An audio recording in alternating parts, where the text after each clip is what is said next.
Okay. Abraham has a hand up. Anybody else have questions about Angular? Put your hand up. Go ahead, Abraham. Yeah. So I have a question here. It's related to signals and observables. It said in the slide that Bonnie shared at the beginning of the, how do you call it, meeting with Give me a Ben second. I'm going and to put it Jack. back up. Yeah. It says that it's avoidable to convert observables to signals. No, signals to observables. So if you know why, it would be useful for me to know it. Thanks. That's a very good question. It's like it's just there's an easier way. I think that's the thing. Yeah, let's say you will probably use always signals in your apps, but you don't have to use observables. I mean, that's the target, let's say. And when you have observables, you will probably look to sometimes convert them into signals. But once when you have signals, if you're not in an event-driven context or whatever your component or your service does, you won't need to reach out to the observables.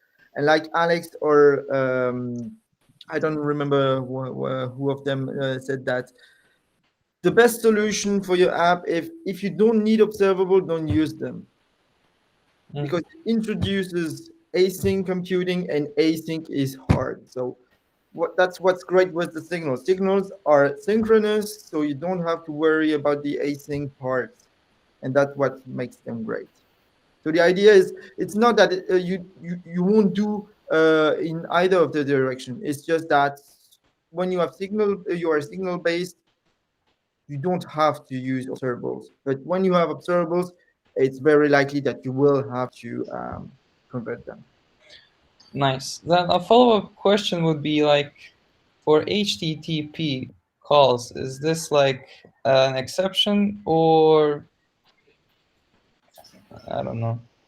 Around this Quite is clear. something that's right now doesn't have a clear pattern, I'd say.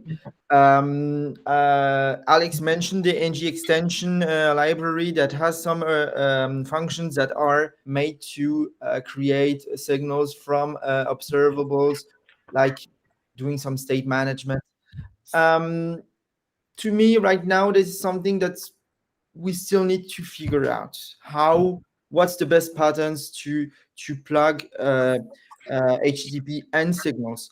But one thing is sure, HTTP is async, and you probably heard that the Angular team is looking at making observables optional. And the idea would be not to provide a signal-based API for HTTP, but more likely a promise-based API. Mm. So it's not something that's been worked has been worked on by the team. So it's really a guess from my side, but definitely when it was discussed, Signal is not what is not made for the HTTP itself because it's event based. Mm. Okay. Okay. Thank you.